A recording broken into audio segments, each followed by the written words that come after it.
Welcome back to my channel. Today we'll be discussing The King and the Paladin by IRINBI. IRINBI? IRINBI. Something like that. But before we get started, just a warning, there will be spoilers on this manhwa, so if you don't want to be spoiled, go ahead and click off now. No worries, I'll catch you next time. Now for those of you left behind, let's go over some content warnings. There may be references to rape, sexual assault, torture, murder, pedophilia and or statutory rape, bullying, and toxic relationships, as these things do appear in the manhwa. Now if all that's good with you, let's go ahead and get started. Now before we dive into the synopsis, it is worth noting this is for the all ages edition. There is a mature version, which I will also do a review of separately because it does contain content that's not present in this version. So yeah, let's go ahead and get started. Ezekiel is a noble paladin. For years now, he's been steadily building up his reputation, wealth, and standing in society in hopes of one day reuniting with his long-lost love, Callie, and finally establishing a life with her. However, before finding her, he's appointed as the heir to a dukedom as the illegitimate son. Ezekiel accepts his role, and as the heir, he meets with the newly appointed queen of the kingdom. To his surprise, though, the bloody Queen Calliope is none other than his long-lost love, Callie. Before he can even express his joy, Callie captures him and forces him into a marriage ceremony right then and there. Calliope has suffered for years under the power of her father's concubine and her children. Her only reprieve from the suffering was the company of a mysterious man named Ezekiel, who was being kept and trained by the church. The two shared many sweet and intimate moments.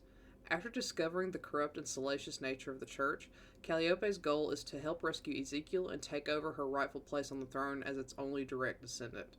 However, upon making this decision for herself, she discovers Ezekiel has disappeared, and all she has to go on is the rumors that he's left to become a noblewoman's concubine. Betrayed by her only love, Calliope goes on the warpath, ascends the throne, and with Ezekiel back under her thumb, she's determined to keep him by her side, even if it means destroying him in the process. Let me go ahead and say, this is gorgeous. There's no doubt about it, it's a beautiful manhwa through and through, and you will not be disappointed by the artwork. It's very, very consistent throughout, and I find myself looking through this manhwa time and time again to enjoy the artwork. Calliope in particular may be the prettiest female lead I've ever seen in manhwa as of recording this. Ezekiel is also beautiful, and seeing their opposing designs together is very satisfying since he's very cool-toned while Calliope is warm-toned, which is also befitting of their personalities. Now, as for the story, it is a bit lacking. All of the attention relies on our female lead's severe misunderstanding, and she's beyond willing to hear otherwise. I do believe her trauma does lend to her illogical and emotional decision making. Still, it is frustrating to watch her make these snap decisions without any patience or exploration on her part.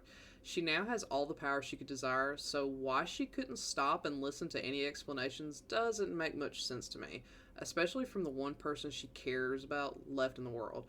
It would have saved Calliope and Ezekiel a ton of heartache.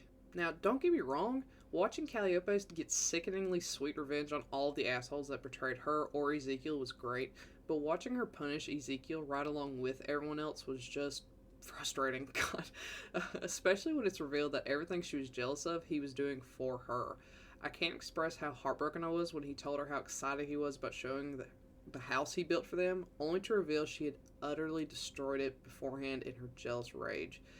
Ezekiel offered to explain everything multiple times, but Calliope was just not interested in explanations for anything she had already determined to be true or false. Now, while I do think the story is overall well crafted, especially for how short the series is, it's barely over 30 episodes, I feel that it could have been longer and would have created a more satisfying ending. The big reveal of the misunderstanding feels abrupt, and there's very little information on what occurs afterward between Calliope and Ezekiel.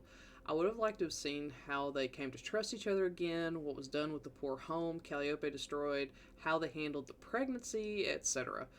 It would have been really nice to see what closure Ezekiel received after discovering this dream he built had been destroyed. It also would have benefited Calliope's character development had we seen how she made up for the excessive cruelty she'd imposed on Ezekiel, but we unfortunately don't get that closure.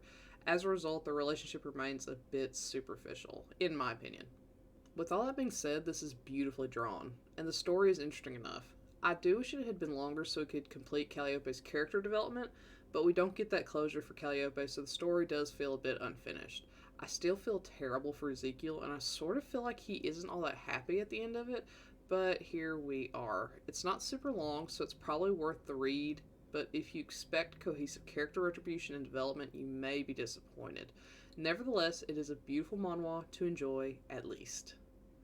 So, have you read The King and the Paladin? If so, what do you think? Do you agree with my assessment? Do you not? Let me know and comment below. Otherwise, I'll catch you next time. Bye!